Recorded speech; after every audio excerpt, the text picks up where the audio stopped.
Hey there. Subscribe to my channel. And also press this bell icon.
Master जी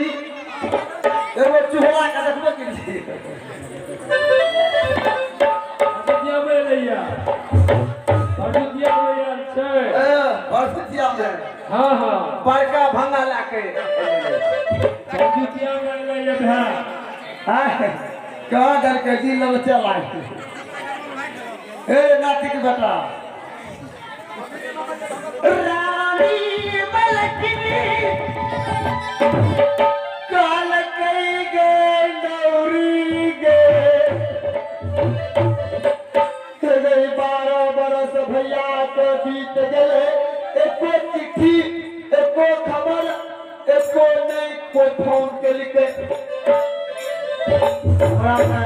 की कहबा ते हम उठा लेता ते है जेबै नहीं जेबै सोपति रास्ता पर बैठिए सब रंग के महात्मा यार छै से नहीं ऐसा बटिया रास्ता पर बैठे छिए जेन महात्मा एते तेहन पकड़ लेबै आराम करे छिए आये कारी हो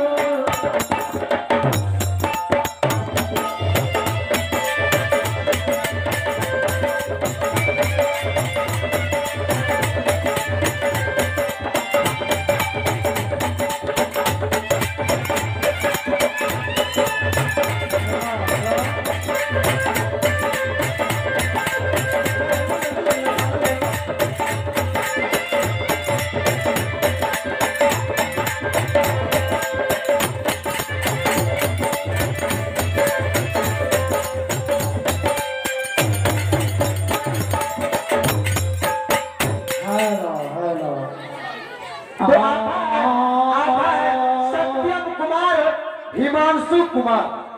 सत्यम कुमार तो आप हैं हिमांशु कुमार जी जो कि हमारे के दरबार में ठाकुर जी के दरबार में उदार दिल से सदा दिल से 21 रुपए की दान दे के हो दानी दाता की जय हो दाता की पूजनीय माता पिता की जय हो सच्चे दरबार की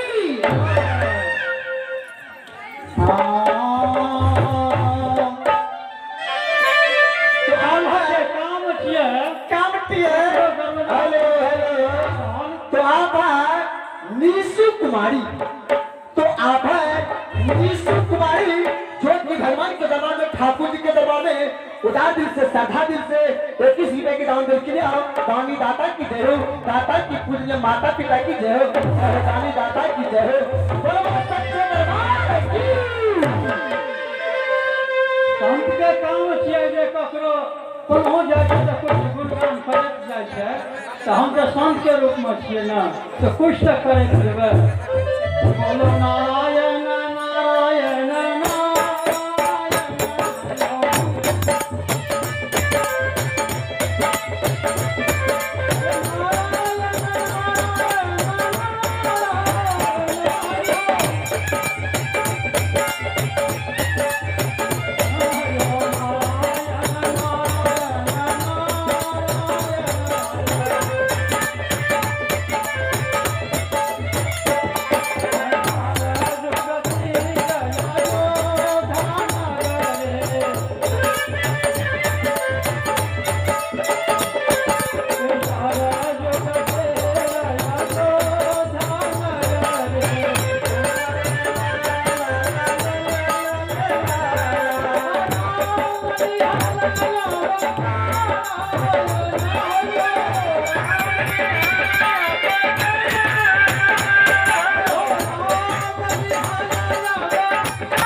बबुआ काल रात हमरे नाम से समय होते मिलले न जो बतियात करो तो घटिया इनार पर कोढ़िया ज्योति की गले जल पिए के लिए कलशी के गा जल के कलशिया सिखा दिए इनार के जल के इनारे सिखा दिए पानी नहीं पिए आवी कोढ़िया ज्योति के बहन के द्वार जा रहा जल बहन का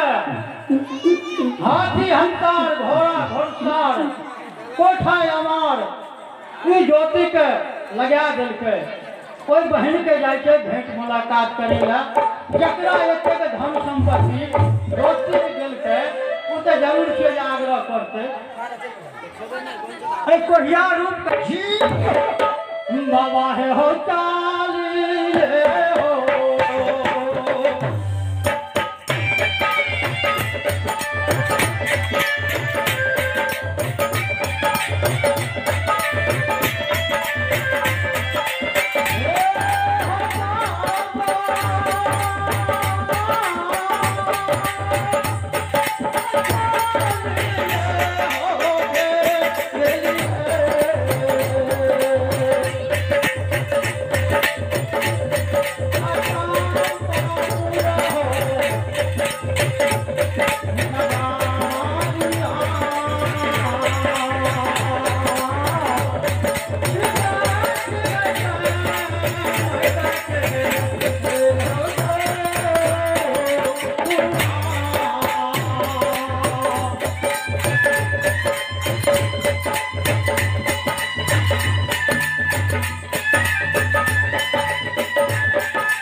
खिया देवे भोज तत्व भोज में करा देवे और शाम के जोई बचना के ओकरा बहिन के द्वार घर में सजही लगला देवे गाँव है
छोटी सी बच्ची अस्मिता कुमारी जो कि भगवान के दरबार में 10 रुपया के दान देख लिया बात से मकेला से नहीं रोक पे गए तब भागे जैसे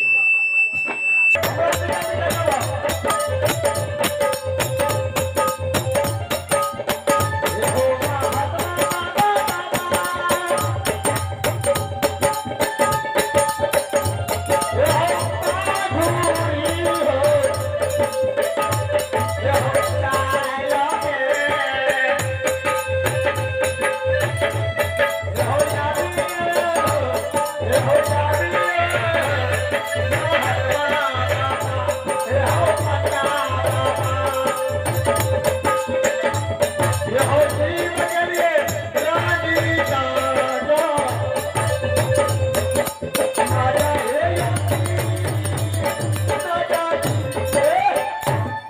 चलो बैठो अब यहाँ छियै रानी के महल। अब आओ बैठो बैठो